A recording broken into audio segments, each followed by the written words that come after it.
J'ai bien vu qu'il y avait un banc, mais je ne savais pas que c'était à nous. C'était un banc chez nous. Bon, alors on va aller. Alors mets-toi là si tu veux. Tu gardes la place. Bonsoir, comment ça va? Bien. Perdu là-bas.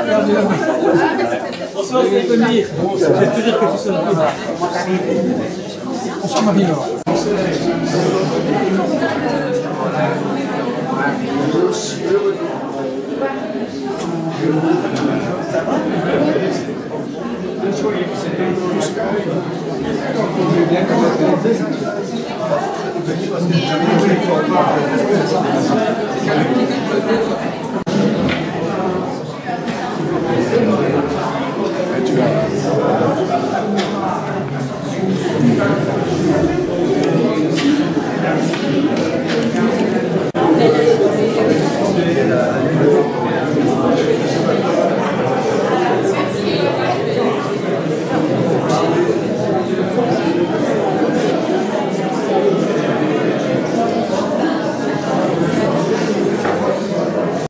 Bienvenue à tous pour cette deuxième soirée de carême du cycle 2022.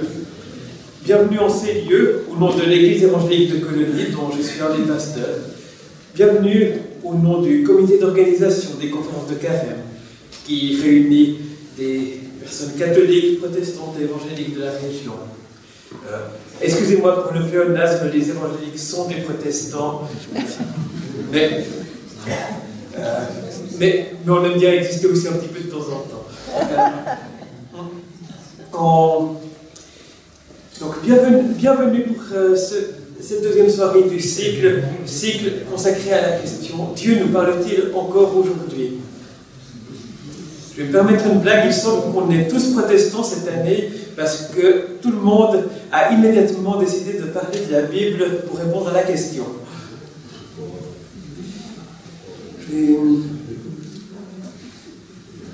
Je ne vais pas prendre la parole trop longtemps, mais vous souhaitez la bienvenue à tous, quelles que soient vos convictions, que vous soyez d'une de ces confessions mentionnées, d'une autre, ou simplement curieux, intéressé.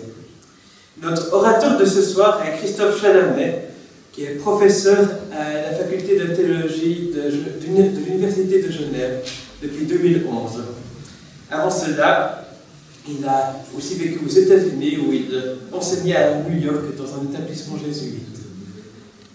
Et je vais lui laisser sans doute la parole pour qu'il nous parle du sujet de ce soir, transformé par la parole, avec un point d'interrogation et il dira pourquoi.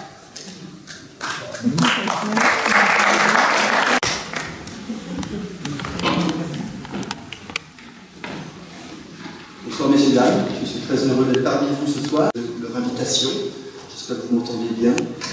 Je suis un peu le régional de l'étape parce que j'ai grandi à Colonie, à la Planta, et donc c'est un lieu que je connais parce que comme paroissien de l'église protestante de Colonie dans le centre du village, nous venions chaque année pour un culte des récoltes. Je pense que plusieurs ont participé à ces cultes en commun, souvent ici, à l'automne. Et ce sont des très beaux souvenirs de rencontres avec Bernard Bollet et toute la communauté de cette paroisse évangélique de Colonie. Et puis j'ai d'autres souvenirs dans ce lieu même, avec des amis de longue date, Stéphane Manière, David Pernou. On faisait de la musique, voilà, le piano était déjà là, je ne sais pas si c'était déjà celui-là, mais c'était il y a une trentaine d'années, on faisait de la musique, moi j'étais au hautbois et on faisait un peu des improvisations, et on s'amusait bien. Et puis, on avait un ami dans ce groupe, on était au Collège Calvin, la plupart d'entre nous. On avait un ami qui était membre de la communauté, je pense, et puis ça en dit long peut-être sur nos identités confessionnelles respectives, comme protestants, comme évangéliques, comme catholiques, mais on s'était rendu compte que cet ami, bon c'était un ado, hein, on était tous des ados, nous parlait de la Sainte Seine, et il pensait que la Sainte Seine c'était ce podium sur lequel je me trouve ce soir. C'était la Sainte Seine. Voilà, donc, voilà. Ça en dit long sur nos familiarités ou non avec certains éléments de la foi chrétienne, de la vie de l'Église. Transformé par la parole, c'est le sujet que je vous propose ce soir, avec un point d'interrogation en effet, mais on verra, pour essayer de réfléchir à la parole qui vient former, qui vient transformer. De quelle manière? Comment? Et puis bien sûr, cette conférence s'inscrit dans un cycle sur Dieu nous parle-t-il encore? Pour une interrogation. C'est une belle question. La parole est formatrice, elle est transformatrice. Tout vient de la parole. C'est là dans les messages centraux du premier récit de la création en Genèse. S'il y a quoi que ce soit, c'est parce qu'il y a eu parole, c'est parce qu'il y a parole. Sans la parole, grâce à la parole, il y a vie, il y a advenu d'un monde et d'un ordre cosmique, d'un ordre créationnel. Non seulement en un commencement, Bereshit, mais toujours à nouveau. Car la création, ce n'est pas une histoire ancienne, c'est une histoire d'aujourd'hui et de tous les moments.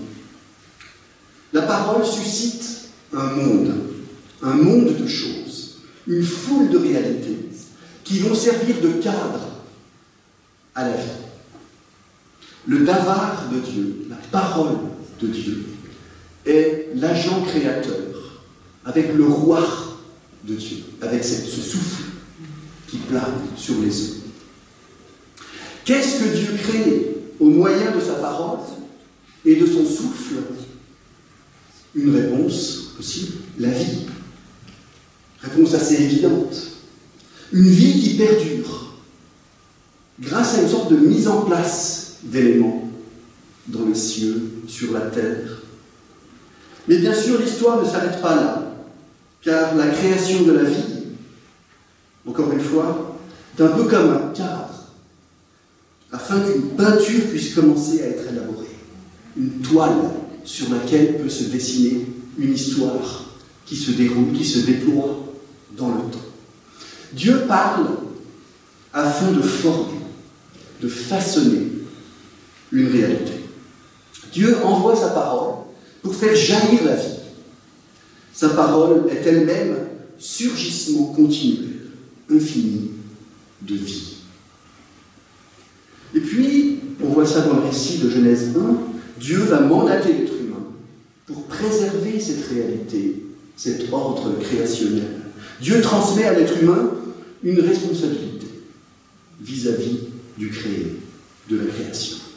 Et en transmettant cette responsabilité, Dieu confère une certaine dignité à l'être humain. Alors, transformé par la parole, moi, quand je pense à ce titre, à ces quelques mots, il y a un texte biblique qui me vient à l'esprit quasiment tout de suite. C'est Ésaïe 55. J'aimerais vous lire ces quelques versets. Ce sont des versets vraiment magnifiques. Ésaïe 55, verset 8 et suivant. C'est que vos pensées ne sont pas mes pensées, et mes chemins ne sont pas vos chemins, oracle du Seigneur.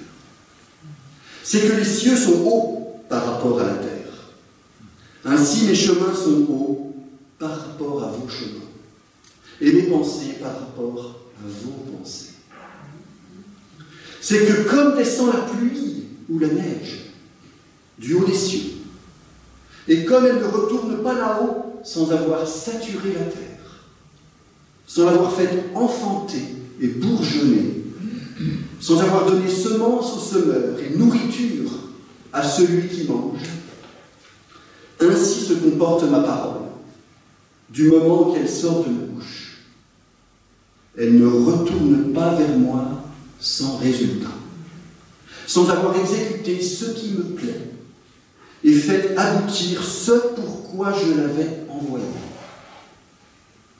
C'est en effet dans la jubilation que vous sortirez, et dans la paix que vous serez entraînés. Sur votre passage, montagnes et collines exploseront en acclamation, et tous les arbres de la campagne battront des mains. Au lieu de la ronce croîtra le génévrier, au lieu de l'ortie croîtra la myrte.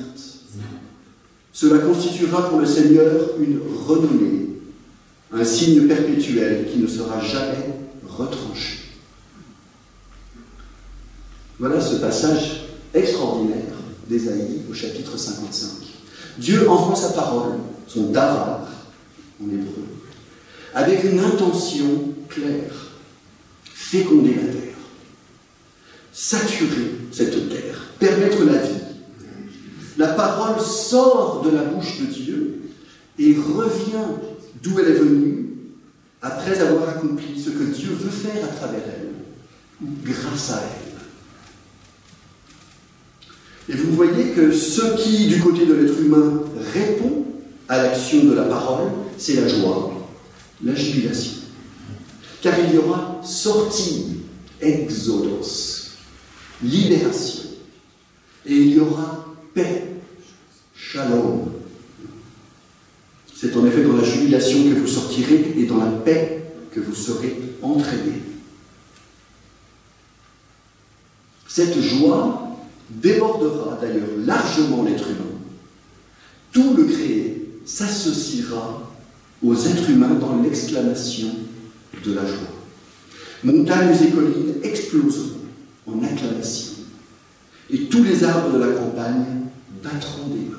Magnifique vision de la végétation qui en vient à battre des mains. C'est une vision anthropomorphique du végétal.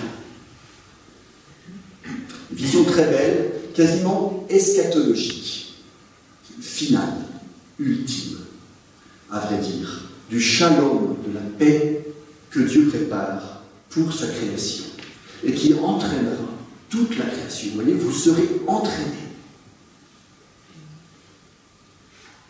Bon, alors on peut se dire, mais qu'est-ce que c'est que ces élucubrations sur cette jubilation? De quoi parle-t-on ici? Pour en discuter tout à l'heure.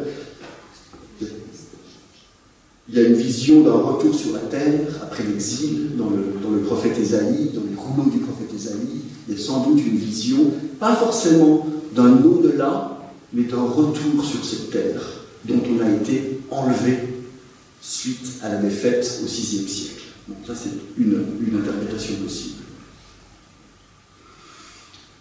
Alors voilà, transformé par la parole, parce que la parole vise cette transformation, en conférant la vie, en étant envoyé par Dieu sur cette terre pour féconder cette terre. Il y a une vision quasiment incarnationnelle de la parole, du davar de Dieu, qui est envoyé ici-là pour susciter la vie. Vous voyez, c'est très très frappant de voir le rôle de cette parole davar qui descend pour donner la vie et qui retourne ensuite vers la terre. Jean René, qui a étudié l'évangile de Jean, doit entendre des résonances, je pense aussi, du 4e évangile, de l'évangile de Jean, sur la sortie de la parole vers le monde et ensuite un retour vers Dieu de cette même parole. Quelle est la part de l'être humain dans tout ça? Parce que c'est une chose de parler de l'action de la parole de Dieu, transformatrice, formatrice. Mais quel est notre rôle? Est-ce qu'on est simplement à observer cela? C'est une question que j'aimerais méditer un tout petit peu ici. Nous faisons nous-mêmes partie de ce que Dieu fait advenir par sa parole. Chaque matin que Dieu fait, comme on dit, il nous est donné de répondre à ce don d'être vivant, de pouvoir nous lever et vivre. Et ici, j'aimerais simplement mentionner le nom d'une autre personne que j'ai connue à travers cette communauté évangélique, qui n'est plus les nôtres, c'est Pierre Laurent. Et je sais que voilà, je voulais simplement évoquer sa mémoire. C'est aussi une figure très très belle de cette communauté évangélique. Chaque matin que Dieu fait, il nous est donné de nous lever et de vivre. Mais la naïveté n'est pas permise. Certainement pas si on a lu les Écritures hébraïques et chrétiennes. On y voit Dieu qui donne la vie. Et l'être humain qui, en réponse, choisit souvent, trop souvent, la mort. Certes, l'être humain donne lui aussi la vie, et c'est une chose évidemment proprement extraordinaire, mais il donne aussi l'amour. Nous le voyons abondamment depuis quelques semaines sur notre continent, à l'est de notre continent. La mort du frère, Abel, la mort de la confiance et du respect de l'autre, la mort de l'écoute de ce que Dieu dit, la fin de cette écoute. Il faut prendre ça très au sérieux aussi. Nous sommes si souvent sourds par rapport à la parole vivante et vivifiante de Dieu. Plus que cela, nous entendons cette parole, mais nous décidons que nous n'en voulons pas. Ce sera notre parole qui devra faire foi et régir les choses, plutôt que celle de Dieu. Nous voulons être les maîtres, les détenteurs de la parole. Bref, la réponse de l'être humain à l'appel de la parole vient souvent, trop souvent, faire écran à cette parole. Elle vient la bloquer, ou en tout cas tenter de la bloquer, de l'annuler, de la faire disparaître. Il faut prendre ça au sérieux. Il ne faut pas prendre ça au sérieux de manière ultime, parce que cette tentative de blocage dont nous sommes responsables, eh bien, ne fait pas le poids par rapport à la puissance de la parole. Ça, je pense que ça fait partie, ça relève de la foi chrétienne, de penser que nos blocages sont bien insuffisants par rapport à la brèche que peut effectuer la parole de Dieu, malgré nos tentatives. Mais voyez, il y a une sorte de lutte qui peut s'instaurer entre la parole de Dieu et nos résistances. Nous entendons très peu parler de cette lutte ces temps en spiritualité chrétienne et dans nos églises. Dans nos milieux d'église du christianisme occidental, nous ne voulons plus voir le caractère tranchant de la parole.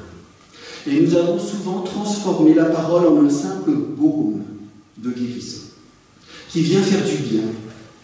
Alors que, certes, elle est cela, elle vient faire du bien, elle est consolatrice, c'est certain, mais elle est plus que cela. Et ici, il y a un passage de l'Épître aux Hébreux qui mérite d'être évoqué. Écoutez, Hébreux 4, versets 12, 13.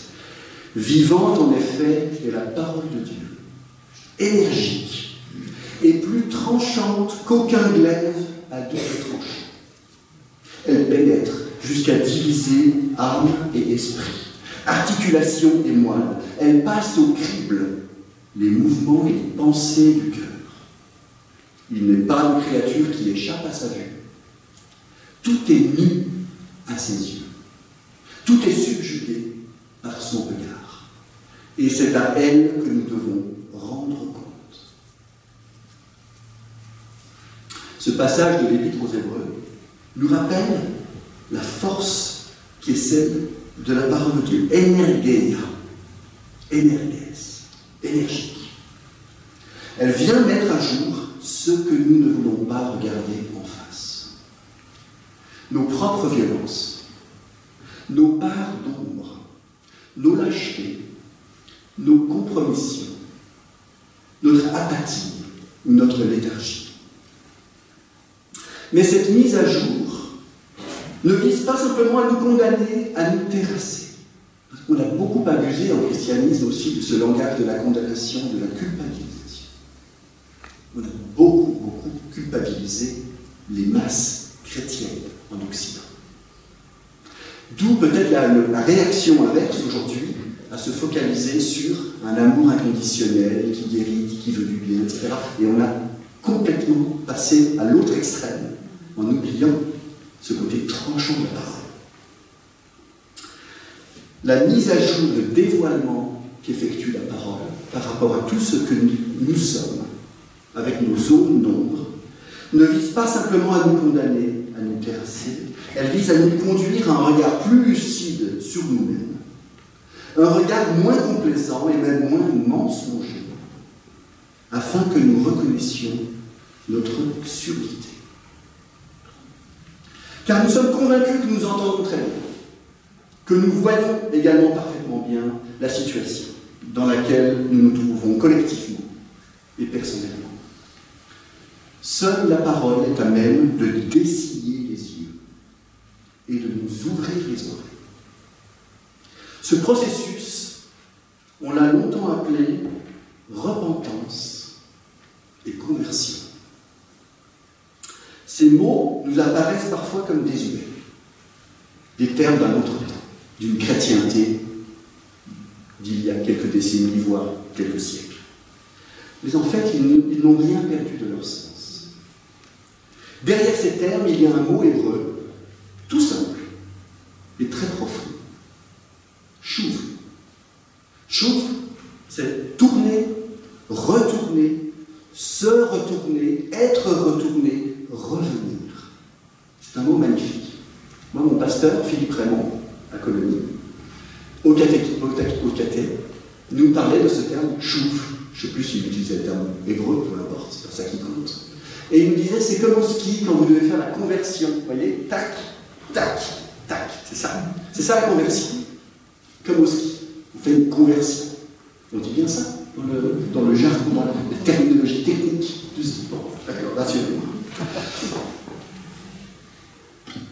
Dans le livre des Lamentations, il y a cette phrase magnifique. Fais-nous revenir vers toi, ô Éternel, et nous reviendrons. Lamentation 5, 21. Fais-nous revenir vers toi, ô Éternel, et nous reviendrons.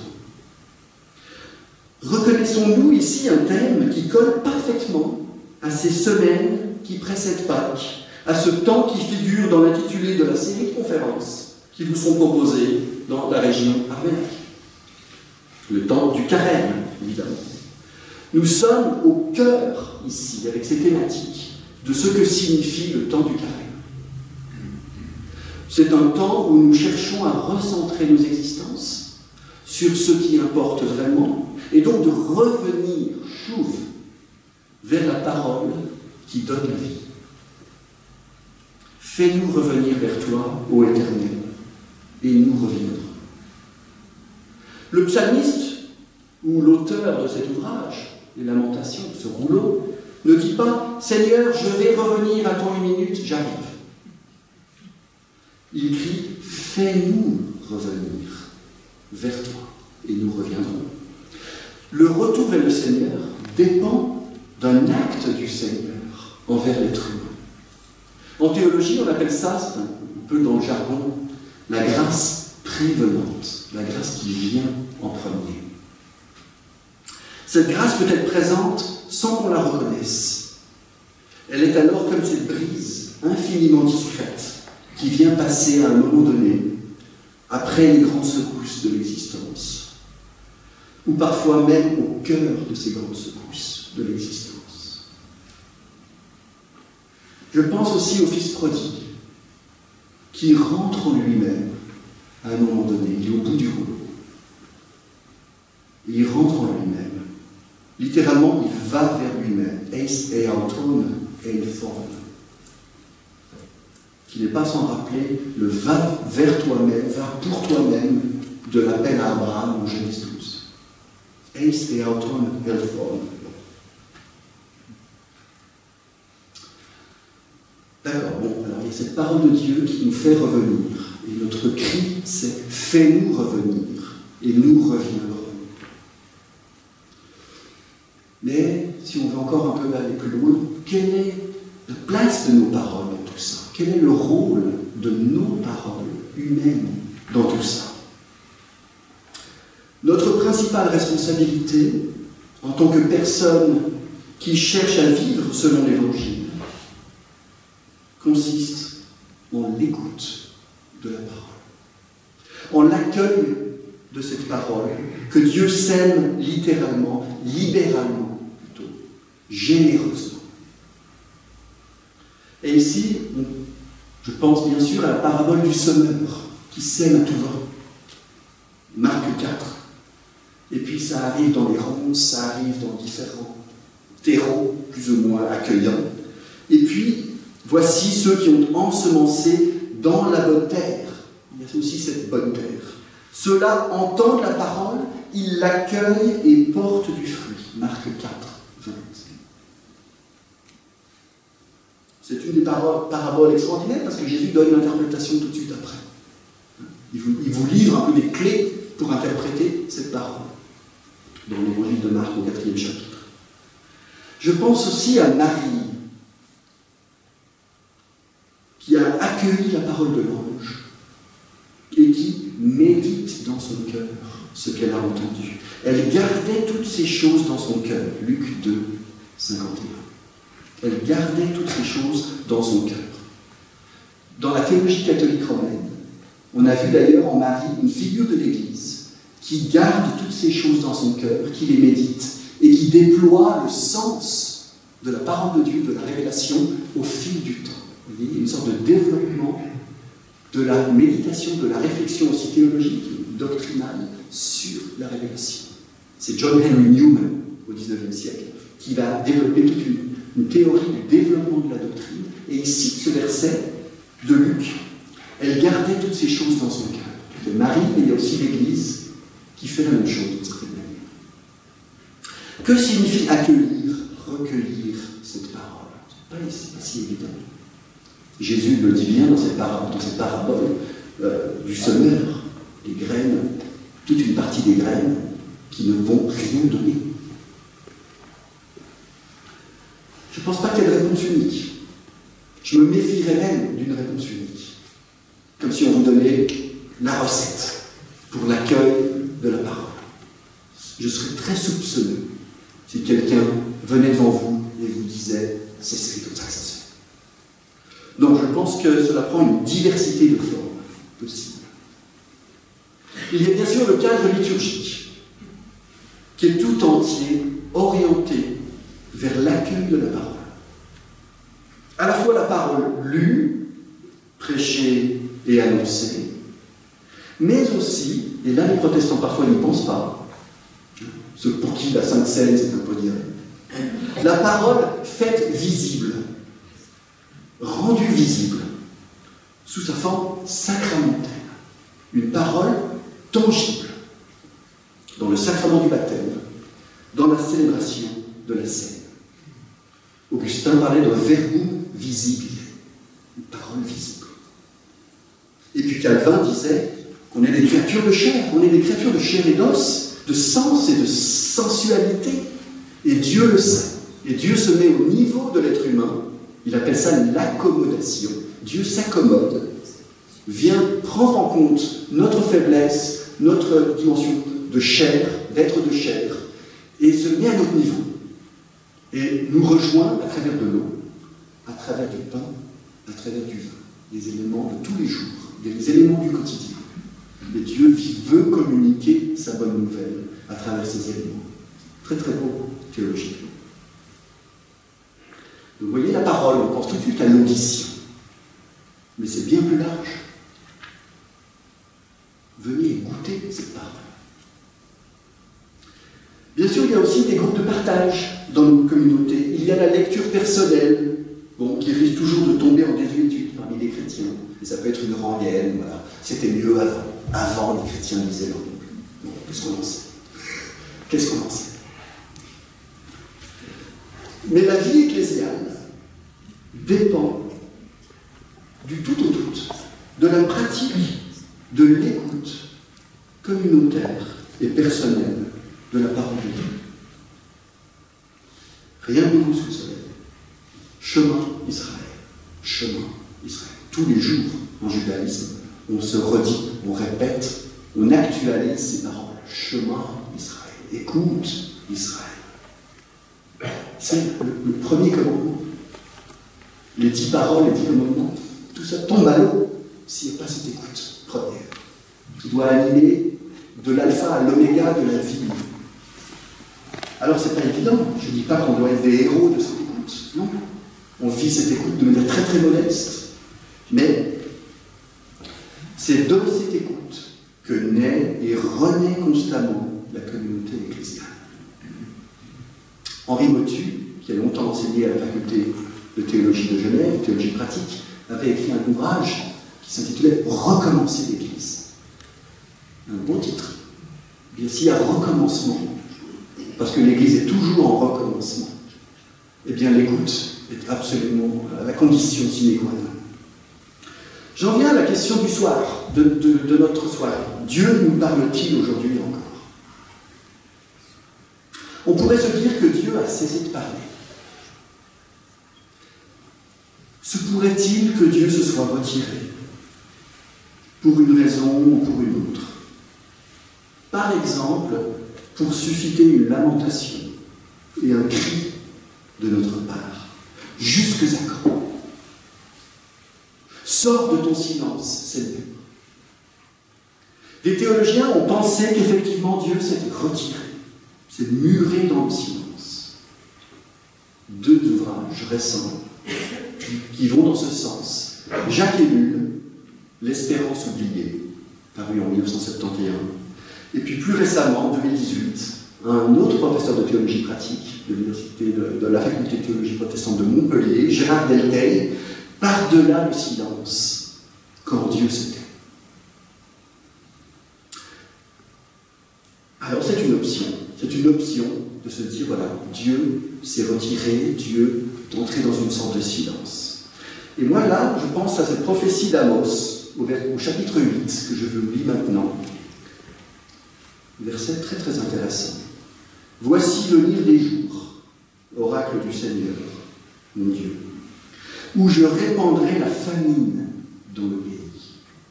Non pas la faim du pain, ni la soif de l'eau, mais celle d'entendre la parole du Seigneur. On ira titubant d'une mer à l'autre, errant du nord à l'est, pour chercher la parole du Seigneur, et on ne la trouvera pas. Amos, c'est toujours un peu comme ça. De nouveau, on est loin de ce christianisme un peu guilleret et très un peu rose, contemporain. Ou être chrétien, voilà, c'est être souriant tout le temps. C'est une absurdité complète. De mon côté, par rapport à Jacques Ellul, Gérard Delteil, cette conception d'une parole qui s'est retirée, que je respecte théologiquement, mais ce n'est pas mon option théologique. Il me semble qu'il faut distinguer la parole, le Dieu de la parole, parole vivante, éternelle, donnée toujours à nouveau, nouvelle chaque matin. Et de l'autre côté, notre écoute intermittente au mieux. Nous sommes des intermittents de l'écoute. Nous écoutons en pointillé. Et ici, j'aimerais vous lire quelques phrases d'un de mes auteurs fétiches, un des théologiens remarquables de notre temps, qui est méconnu dans le monde francophone. On a édité un de ses ouvrages en français il y a quelques années chez L'Amour et Fides. C'est Warren Williams, l'archevêque émérite de Canterbury, qui est une grande figure théologienne actuelle. Voici ce qu'il écrit dans un tout petit ouvrage magnifique, que je vous recommande si vous lisez l'anglais, qui s'intitule Being Christian. Baptism, Bible, Eucharist, Prayer. C'est paru en 2014, ça fait 50 pages, en gros caractères, avec des gros interlignes. Pas faire peur aux gens. Pas une seule de la page. J'aimerais beaucoup qu'il voit le jour en français, cet ouvrage, parce qu'il est d'une profondeur magnifique. Il n'y a pas besoin de belles pages pour faire des ouvrages nourrissants, vous le savez. Parfois en théologie académique. Voici ce qu'il écrit à un moment donné, Warren Williams. Le prophète est quelqu'un dont le rôle consiste à toujours appeler la communauté à être ce qu'elle est supposée être, l'appelant à vivre du don que Dieu lui a donné. Le baptisé regarde l'Église et se demandera peut-être souvent: avez-vous oublié pourquoi vous êtes ici, vous autres, les chrétiens, les chrétiennes? Avez-vous oublié le don que Dieu vous a fait? Je veux dire qu'il nous faut être prêts de diverses manières à nous montrer les uns aux autres ce à quoi ressemble l'intégrité de la vie chrétienne. Ça fait partie de ça, de vivre en communauté, dans une communauté ecclésiale, d'essayer de se montrer les uns aux autres ce à quoi ressemble l'intégrité de la vie chrétienne. Et puis il écrit ceci: la vie chrétienne est une vie d'écoute. The Christian life is a listening life. Les chrétiens sont des gens qui s'attendent à ce que Dieu leur parle. La Bible est le territoire sur lequel les chrétiens s'attendent à entendre Dieu Nous ne nous contentons pas d'invoquer l'Esprit Saint pour qu'il effectue un changement miraculeux dans le pain et le vin. Nous demandons à l'Esprit d'effectuer un changement miraculeux en nous, toutes et tous, de nous rendre capables de recevoir ces dons. Et quand nous recevons ces dons, de sortir, que nous sortions pour vivre en vue de la louange et la gloire de Dieu dans la puissance de l'Esprit. Voilà quelques petits éléments que je trouve magnifiques, profonds, de cet auteur contemporain, Roy Williams, dans ce livre « Being Christian, Baptism, Bible, Eucharist, Prayer ». Voilà, alors nos paroles sont souvent des balbutiements, mais nos paroles sont appelées à être au service de cette parole de Dieu, que Dieu envoie sur la terre pour féconder la terre. Ça ne donne pas de caractère miraculeux et magique à nos paroles. Nous sommes complètement démunis et désarçonnés, notamment face à cette explosion de violence dont nous sommes les témoins depuis plusieurs semaines à l'est de notre continent. Vous voyez, le patriarche Bartholomé, qui est une très belle figure aussi de notre christianisme contemporain, qui est en plein débat avec son collègue patriarche de Moscou, comme vous le savez, qui, lui, vient légitimer de manière religieuse et théologique l'effort de guerre actuel. Un scandale absolu. Le patriarche Bartholomé lance que la guerre cesse immédiatement. Magnifique. Il a raison de dire ça. Vous voyez, nos paroles, il faut arrêter de rêver à nos rêves de toute puissance. Il faut y renoncer une fois pour toutes à nos rêves de puissance absolue. Même la parole de Dieu n'a pas cette puissance absolue magique qui transforme tout. Elle tombe aussi dans les ronces, dans les racines. Elle ne tombe pas seulement dans la bonne terre. Voilà donc quelques éléments que je voulais vous présenter ce soir sur cette thématique de cette parole de Dieu qui vient nous transformer, qui vient nous réformer. La réforme du XVIe siècle a été une tentative de réformer l'Église, non pas à partir d'idées théologiques, qui étaient celles de Luther, de Calvin, de Zwingli et des autres, mais à partir de la parole. On a essayé de faire travailler cette parole dans l'Église du XVIe siècle, dans l'Église catholique du XVIe siècle.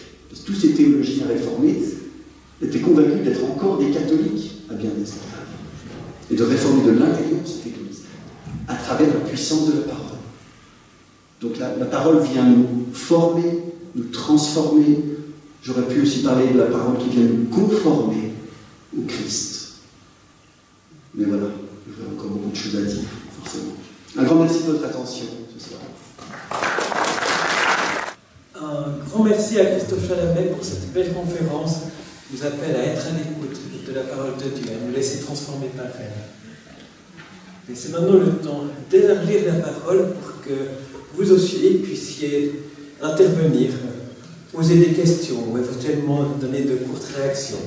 Les exposés théologiques se feront autour de l'apéro après. Mais pour des questions ou des courtes réactions, vous pouvez prendre la parole et je passerai avec un micro pour que chacun puisse bien entendre. Poser une première question pour gagner du temps et ouvrir le chemin. Tu nous as parlé tu as mentionné la lecture personnelle de la parole de Dieu, qu'on est toujours un peu en risque d'oublier. Comment est-ce que tu recommanderais de vivre une bonne lecture personnelle de la parole de Dieu? Alors c'est toute faite, mais deux, trois pistes. Franchement, je ne sais pas. Ça peut se faire sur un smartphone en bus. On n'a pas besoin d'être dans sa chambre devant une bougie allumée. Donc là, voilà. J'hésiterais beaucoup à dire plutôt comme ça, plutôt comme ça. Ça peut se faire aussi par un petit livret qui vous donne les amours de Losungen. Vous connaissez ce terme, Losungen. Un verset biblique, comme ça, par jour, avec parfois un petit commentaire sur une petite page. Mais simplement de consentir à se laisser interpeller par ces paroles, de manière régulière si possible, que ce soit communautairement, personnellement. Voilà. Je n'ai pas tellement de pistes pratiques à vous donner. La possibilité de faire une lecture personnelle en groupe. C'est quoi? C'est la lecture divina. C'est-à-dire que c'est une méthode où on se regroupe, où on lit une parole, et cette parole, on se l'approprie, on la mastique, on la mange, et puis on exprime ce que l'on ressent. Et car pour ces groupes, le plus important c'est soi-même, mais c'est pas l'autre. L'autre est intéressant dans la résonance que cette parole lui donne, et ça fait un concert magnifique. Merci beaucoup. En effet, j'abonde dans votre sens. La Lectio Divina, c'est une pratique qui est méconnue chez les protestants, mais une très très belle tradition depuis le Moyen-Âge. Il y a des écrits aussi magnifiques. Il y a notamment un Chartres Guy qui a écrit sur la Lectio Divina. Et puis il y a une très belle communauté monastique en Italie du Nord, œcuménique, qui a beaucoup remis au jour, qui a beaucoup travaillé et pratiqué la Lectio Divina, c'est Rosé, une communauté qui est passée par une grave crise tout récemment, mais qui est un très très beau lieu que je vous encourage à découvrir si vous ne connaissez pas ce lieu, entre Milan et Turin, à côté d'Ivrea.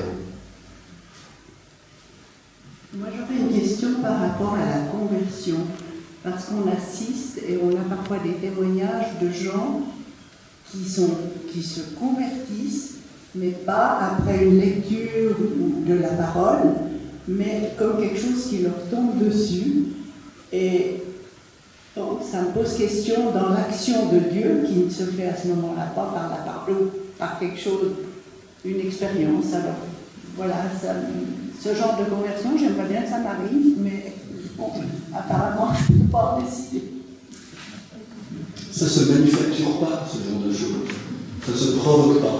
Il y a des tendances, parfois des tentations ecclésiales à essayer de vouloir provoquer cette action de parole. Et je vois ça notamment dans certaines communautés post-confessionnelles nord-américaines, où alors on a un souci énorme de la mise en scène. Moi, ça me dérange. Je vous dis tout franchement, ça me dérange. Moi, je suis un peu allergique à parfois une sorte d'instrumentalisation de l'affect et de l'émotion. Des communautés émotionnelles. Et moi, j'ai un peu de suspicion, je dois être trop réformé pour ça. Je rentre dans ma petite carapace quand j'entends ces chansons comme ça, hyper émotionnelles et sentimentales. Et c'est pas ma cup of tea, c'est pas ma société. Et puis parfois, après ces communautés, on découvre qu'il y a des gros scandales. Voilà. Il y a Hillsong qui est dans les nouvelles depuis quelques temps. C'est une de ces communautés post-confessionnelles. Voilà. Mais il y a des choses plus discrètes. Il y a des choses plus discrètes, il y a des choses aussi magnifiques dans le monde évangélique. Il faut faire attention à ne pas tout mettre dans le même paquet, parce que le monde évangélique est un monde, justement, avec une aile fondamentaliste, c'est clair, que les théologiens un peu libéraux vont tout de suite dénoncer, on s'amuse beaucoup de dénoncer ça, on a envie de tout ça. Mais il y a des ailes magnifiques, profondes, intelligentes, qui ne sont pas dans l'anti-intellectualisme. Donc voilà, il y a cette richesse qu'il faut pouvoir respecter aussi. Mais alors, ça se passe de toutes sortes de manières. Dieu nous rejoint. Ça peut être par une icône, dans certains cas, ça peut être juste en étant dans une église, ça peut être en étant dans la nature. Donc, combien de personnes ont une expérience mystique dans la nature? Karl Barth avait un ami à la fin de sa vie, qui s'appelle Karl Zuckmayer, un écrivain important, et ils échangeaient. Alors on a leurs lettres, j'ai lu ça, j'ai lu leurs lettres, et ce Karl Zuckmayer écrit à Barth un jour, moi j'ai eu une expérience mystique, voyez-vous, chez Karl Barth, en regardant l'écorce d'un arbre. Alors Karl Barth, qui n'aimait pas la théologie naturelle, l'idée que Dieu se révèle dans la nature, c'était pas vraiment du tout ce que Karl Barth aimait dire. Pour Karl Barth, Dieu se révèle dans la figure du Christ, dans sa parole. Parce que j'ai oublié de le dire tout à l'heure, mais la parole, c'est pas vous comprenez Dieu, un livre, voilà, c'est une personne. C'est Jésus de Nazareth. Ne l'oublions pas. La parole, c'est avant tout Jésus de Nazareth, dont le livre, la Bible, témoigne. Donc la Bible aussi est parole de Dieu, assurément. Mais en tant que témoignage à la parole qu'est Jésus de Nazareth. Bon, je vais faire une petite parenthèse doctrinale sur la parole, une parenthèse très barthienne d'ailleurs, très chrétienne. Karl Zuckmayer qui dit à Karl Barth, vous voyez, moi j'ai une expérience de Dieu dans l'écorce d'un arbre.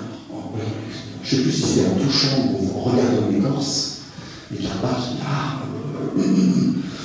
Karl Barth répond ah oui, d'accord, mais alors, il dit höchst indirect, là, höchst indirect, de manière tout à fait indirecte, on est bien d'accord. Mais bon, voilà, cet écrivain majeur, c'est comme ça qu'il a eu l'expérience d'une rencontre avec la transcendance, avec le divin, avec Dieu. Et qui sommes-nous comme théologiens à dire c'est pas possible, non, c'est pas vrai. Non, Karl Barth lui-même, d'accord, j'ai bien dit, höchst indirect.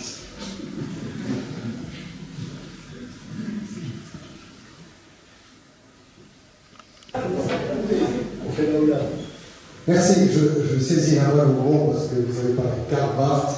Et je me souviens qu'on a souvent dit à propos de Karl Barth que pour lui, il fallait avoir la Bible dans une main et le journal dans l'autre. Et je me dis aujourd'hui, avec ce qui se passe dans le monde, est-ce que Dieu nous parle aussi par ces événements et de quelle manière peut-on les interpréter d'une manière qui soit pas fantaisiste, mais qui soit justement irriguée et conduite par le témoignage intérieur du Saint-Esprit. Très belle question, pas évidente, parce qu'on peut avoir une lecture qui se veut conforme aux prophètes d'Israël de certains événements récents, notamment de catastrophes récentes. Et cette interprétation, à mes yeux, va être mortifère, dangereuse et complètement fausse. Et je reviens à certains télévangélistes nord-américains, à ces ailes. Alors là, vraiment, on dérape en maison.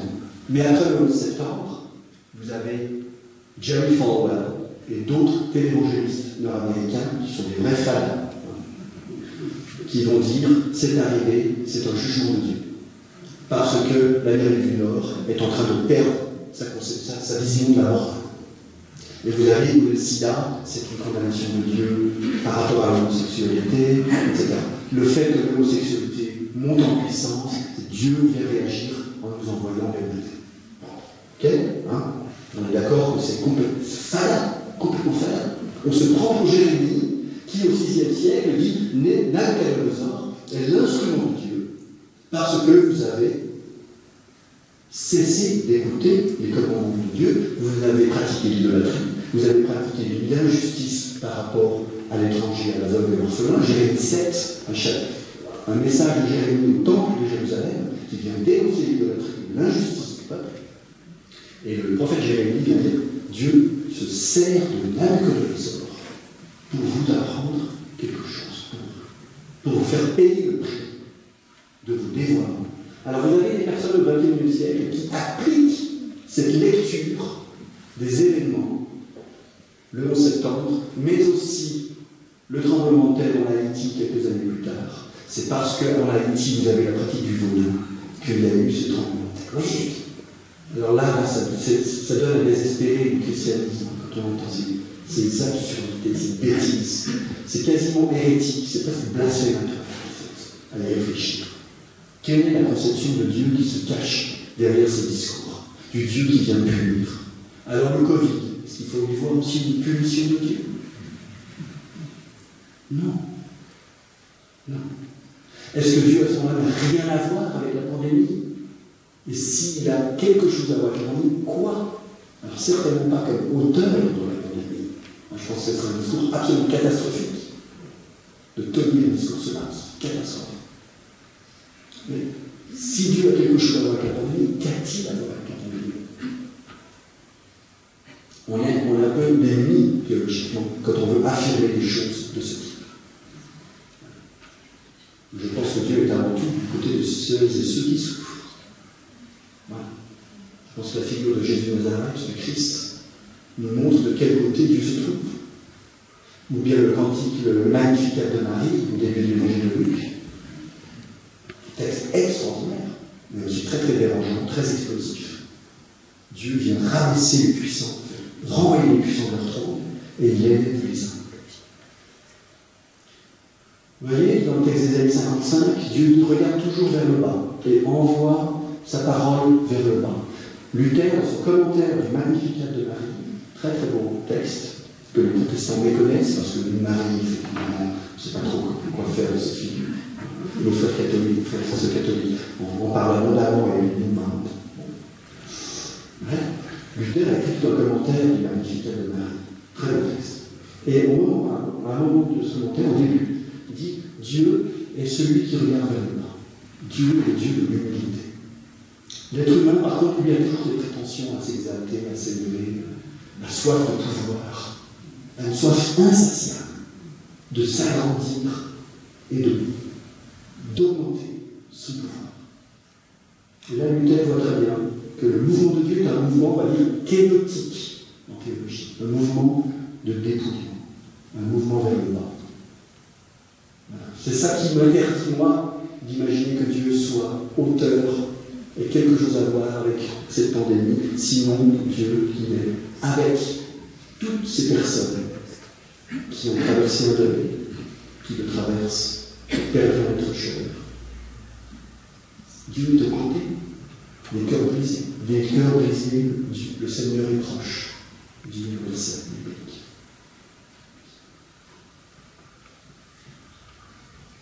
Et pourtant, Barthes disait la Bible est le journal.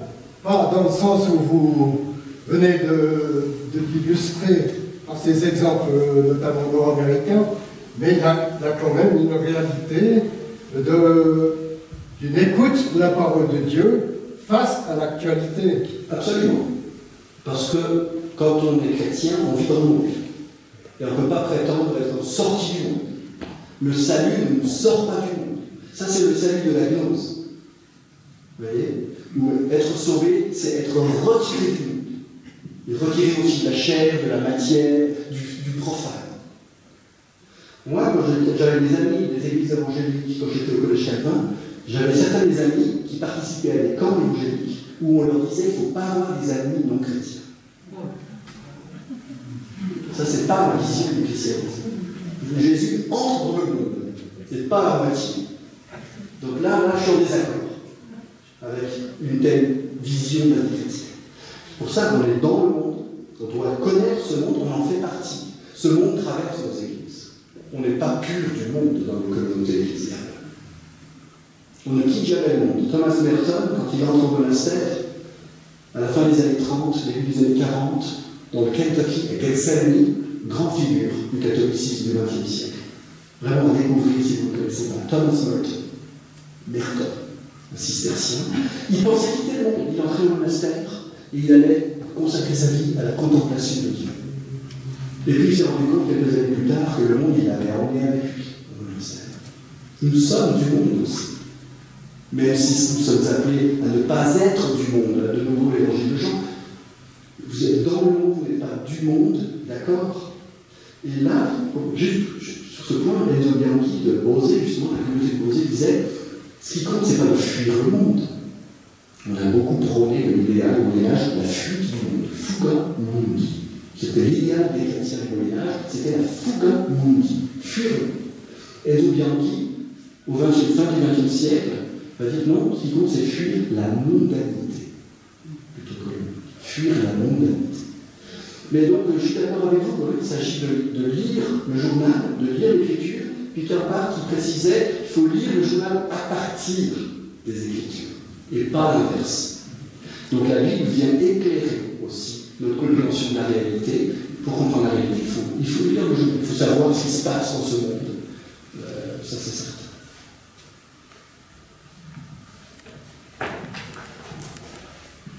Concernant Thomas Merton, la faculté de théologie de Genève, à travers la personne de Marianne Mazocco, a donné la semaine dernière une conférence que vous pouvez trouver sur le net sur Thomas Merton.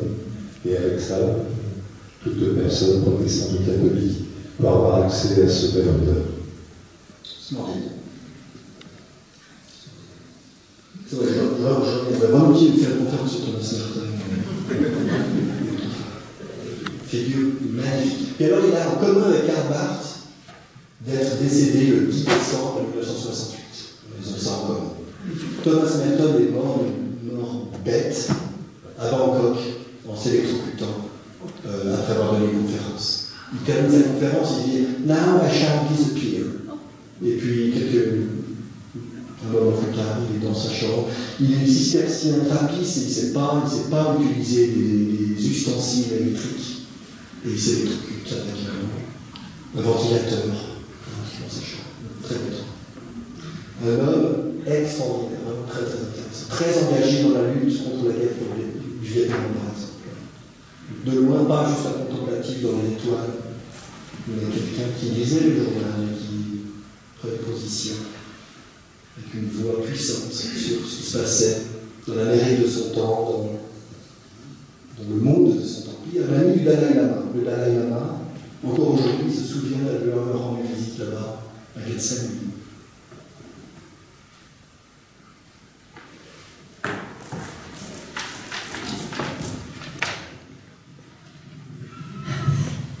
Vous avez dit que la parole, elle est comme la pluie, qu'elle tombe et après, elle doit remonter pour faire fleurir. Donc, c'est-à-dire qu'on ne peut pas lire la parole et puis tout de suite avoir la réaction. Donc, il faut du temps pour laisser mûrir et fleurir en nous cette parole. Qu'est-ce que vous pouvez dire de plus? Non, vous l'avez bien dit. Vous l'avez très bien dit. C'est intéressant ce mouvement de retour.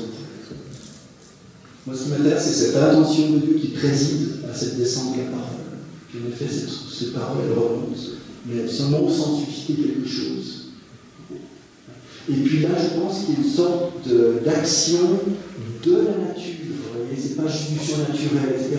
Mais là, il y a l'être humain qui peut co-créer, en quelque sorte, à sa mesure, qui peut participer à cette floraison de la parole, qui peut bloquer aussi, comme on l'a vu. J'ai essayé de le dire, mais qui peut peut-être aussi, d'une certaine manière, refléter quelque chose de cette parole de Dieu. C'est ça à quoi nous sommes appelés. Mais quand nous faisons ça, nous faisons manière ambiguë, parce que tout ce que nous faisons est marqué de l'ambiguïté. Tout, en tant qu'être humain. Parfois, nous voulons l'oublier, nous avons cette prétention à la pureté, à l'absoluté, tout. Ce qui relève de l'être humain est marqué par l'ambiguïté. Ce qui veut dire que cette parole, quand elle agit, elle est toujours cachée derrière quelque chose d'humain. Vous voyez, c'est ce que je n'ai pas dit tout à l'heure, c'est que cette parole, on ne va pas la rencontrer comme ça, on va pouvoir enregistrer Dieu sur notre smartphone, cette parole de Dieu, directement. Cette parole de Dieu, elle se voit, elle se cache dans la figure de Jésus de Nazareth, d'un homme, dans un livre qui ressemble à d'autres livres. Elle vient se cacher et agir à travers un voile, qui est un voile qui relève de la création de l'être humain. Voilà. Donc ça peut être le voile de la chair de Jésus de Nazareth, chair humaine comme une autre. Une parole humaine écrite dans un ouvrage qui, selon moi, devient parole dans l'acte de lecture, pas comme ouvrage fermé. Ça, c'est la vision qu'a Karl Barth de l'inspiration de l'écriture. C'est dans l'acte de lecture, dans la méditation de la parole, pas comme un livre fermé que la Bible est parole de Dieu. Donc la Bible devient parole de Dieu. Elle est parole de Dieu en tant qu'elle devient toujours une nouveau parole de Dieu. Plutôt que comme livre fermé. Là, il y a des débats avec la théologie évangélique d'ailleurs sur ce point. Et puis, cette parole de Dieu, elle se donne aussi à entendre sous la forme d'une parole humaine, balbutiante, qui est la parole des prédicatrices, des prédicateurs. Pas seulement dimanche matin en chair, mais en acte, à travers un service d'aumônerie, etc. À travers les actes, pas seulement de ministres, de personnes formées et ordonnées ou consacrées, à travers des chrétiennes et des chrétiens. C'est le baptême qui confère cette dimension-là. On parle de sacerdoce universel en théologie protestante, mais aussi en théologie catholique. C'est le baptême qui fonde cette identité chrétienne et cette dimension de témoignage de la parole. Ce n'est pas réservé à une élite théologique, une ministérielle, à un clergé, etc. On a trop souvent cette idée parmi les chrétiens et les chrétiennes que voilà, c'est le job des pasteurs. Mais non.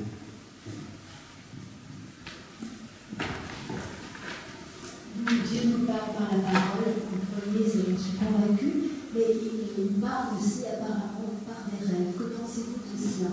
Il nous parle aussi par des songes. Comment aborder ce sujet? Oui, alors, probablement. Il faudrait appeler Caroline Savignou pour commencer des lumières là-dessus. Alors, moi, ce que ça évoque, votre remarque, je trouve très intéressant, intrigante, c'est la question du discernement. Moi, c'est ça que ça suscite, en tout cas, le discernement, qui ne vaut pas simplement pour les songes et les rêves, mais pour toute parole qui se prétend ou qui s'annonce comme plus qu'une parole humaine, qui revendique, je ne sais pas, d'une certaine manière, plus que cela. La question du discernement est vraiment très très importante, parce qu'il y a des charlatans dans la religion. Il y en a beaucoup. Et si vous connaissez le christianisme aussi africain, vous voyez des prophètes autoproclamés. Jacques Landonnier, je pense qu'on va vous parler des prophètes autoproclamés. Les gens qui se disent, moi je suis prophète du Seigneur, je vous annonce que c'est ça, et qui s'en mettent plein les poches comme ça. Et c'est pas juste en Afrique. Vous connaissez ça partout. La question du discernement des esprits devient à ce moment-là capitale. Parce que je peux me dire, voilà, Dieu m'a envoyé en songe hier soir, comme quoi je dois faire ceci, cela. Et alors là, c'est la porte ouverte à toutes sortes de choses plus ou moins dangereuses. Mais encore une fois, moi je ne suis pas là pour vous dire que oui, Dieu peut, Dieu ne peut pas, bien sûr, bien sûr. Cette parole de Dieu, elle est libre. Elle est souveraine. Voilà. Il y avait 2 Timothée 2,9. La parole de Dieu n'est pas enchaînée. La parole de Dieu n'est pas enchaînée.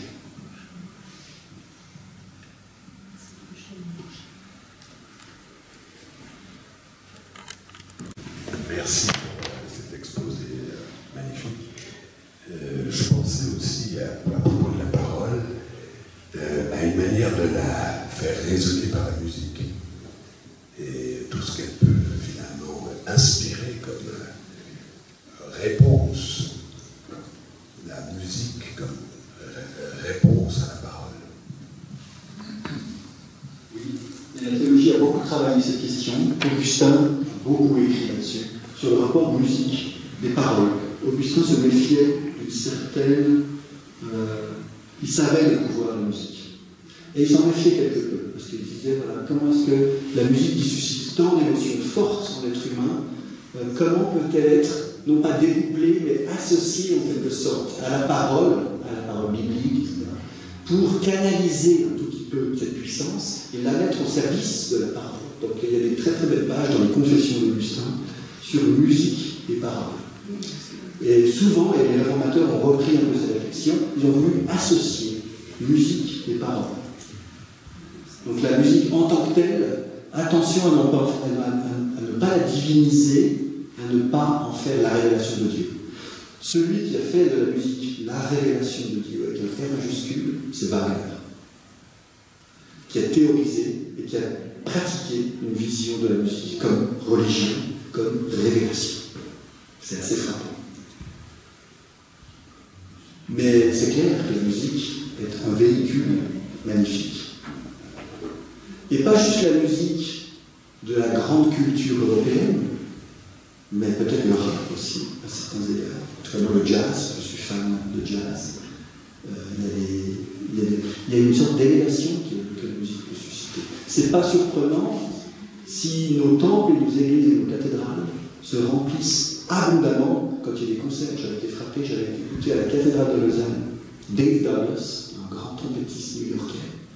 Et là, vous voyez, les portes étaient encore closes et il y avait 150 personnes qui étaient prêtes à courir dans la cathédrale pour aller écouter ce concert de Dave Douglas.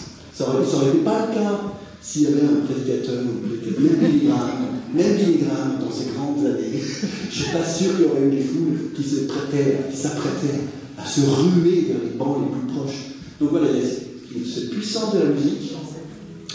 Dans notre christianisme, on essaye parfois on instrumentalise la musique, on fait, bon, peut-être à juste titre dans certains cas, on fait des cultes cantates parce qu'on se dit, voilà, peut-être comme ça, on va avoir encore des gens qui viennent, et puis parfois j'ai un peu un petit soupçon par rapport à ça, cette instrumentalisation de la musique. Mais en même temps, il faut reconnaître qu'il y a des très belles choses qui se font de ce point, sur ce plan.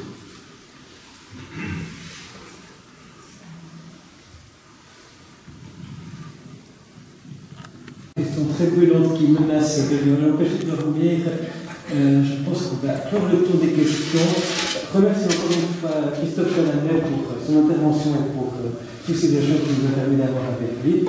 On le remercie chaleureusement.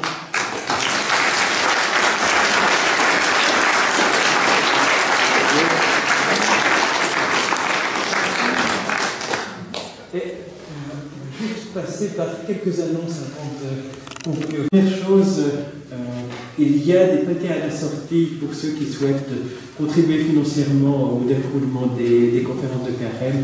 Toujours un certain budget, et puis on ne vit que des dons reçus. Et quand les années sont bonnes, on vise de faire aussi un don aux organisations caritatives, sauf erreur pour le prochain et l'action de carême qui collecte aussi dans cette période. Il y a aussi un petit stand de bibliothèque, on peut trouver des livres de Christophe Chalamet, aussi de Monique Lorsa qu'on a eu la semaine passée, et quelques autres, donc passez à la bibliothèque. Il y a également un fête de l'amitié qu'on vous offre volontiers pour continuer d'échanger, partager, discuter de manière plus personnelle les uns avec les autres. Notre cycle de rencontres de carême se poursuit lundi 4 avril à 20h15 au temple de Chêne-Bougerie avec une pièce de théâtre qui retrace la vie de Charles de Foucault, un grand spirituel du 19e et 20e siècle. Vous dire aussi que le comité d'organisation des conférences de carême est très ouvert à accueillir de nouvelles personnes. Certains font vivre ces conférences depuis 45 ans, pas moi évidemment, mais certains ont pris ou souhaitent prendre une retraite bien méritée. Donc il y a de la place, n'hésitez pas à faire connaître notre intérêt. Et puis encore une autre petite annonce. Le vendredi 8 avril aura lieu à la cathédrale Saint-Pierre un culte œcuménique, donc avec protestants, catholiques, évangéliques, catholiques chrétiens, orthodoxes. Et c'est un culte qui sera télédiffusé pour Pâques par la chaîne Léman Bleu. Donc vous êtes tous bienvenus à la cathédrale le vendredi 8 avril à 19h pour ce culte œcuménique qui sera enregistré et diffusé. Je crois que j'ai publié. Donc... Oui, mardi prochain, le 5 avril, à 19h, à l'auditoire, une petite soirée de présentation du livre sur le culte protestant, qui est sorti en juin de l'année dernière, avec divers intervenants, la faculté de théologie, la paroisse de Saint-Pierre, et puis des intermèdes musicaux, avec Esmé de Vries, qui joue la viole de Gand, du violoncelle, et Benoît Zimmermann, qui est organiste. Donc voilà, ça c'est mardi qui vient, et c'est gratuit, c'est pour très libre, si ça vous intéresse. Alors, il me reste à tous vous remercier pour votre participation, d'être venus, de faire vivre ces cycles de conférences d'année en année. Merci à tous, passez une bonne soirée, et puis on se revoit bientôt. Au revoir. Merci.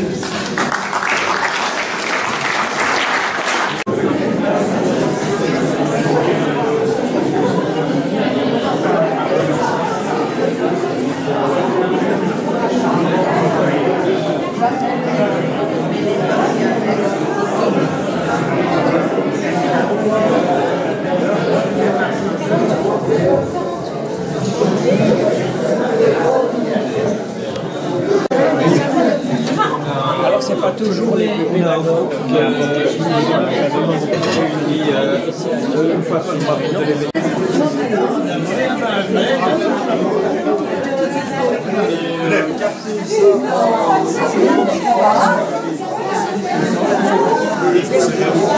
Je vois.